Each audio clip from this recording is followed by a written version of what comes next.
হুরায়রা বেহুশ হয়ে গেছে 4 বার।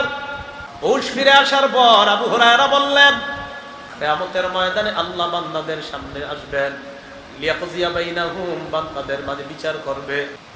সর্বপ্রথম আল্লাহ এমন বান্দাকে ডাকবে যেই বান্দা ইলম শিখছে।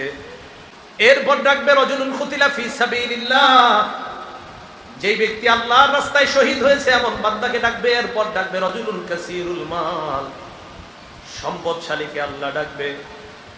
প্রথমে আলেমকে আল্লাহ বলবে, আমি কি তোমাকে এমন বিদ্যা শিক্ষা দেই নাই যে বিদ্যা আমি আমার নবীর উপর নাজিল করেছিলাম? তোমাকে যে বিদ্যা শিখানো হয়েছে কি আমল তুমি করেছো বলো? আলেম জবাব দিবে, আমি সকাল সন্ধ্যা আমল করছি, মানুষকে শিখাইছি আল্লাহ।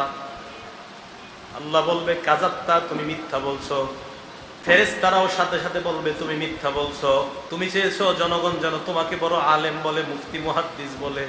মানুষ তোমাকে বড় আলেম বলছে, বড় বক্তা, বড় মুহাদ্দিস সব বলছে, যাও জাহান্নামে যাও।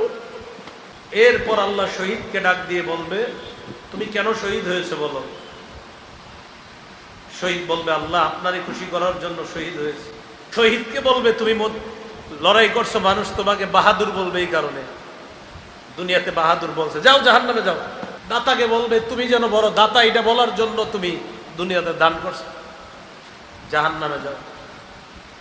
হাদিসে নবীজি বলছে, এই 3 জনকে দিয়ে জাহান্নাম জ্বালাবে আল্লাহ। সর্বপ্রথম এই 3 জনের মাধ্যমে জাহান্নাম জ্বালাবে, মানুষকে দেখানোর জন্য যেন আমাদের আমল না হয়।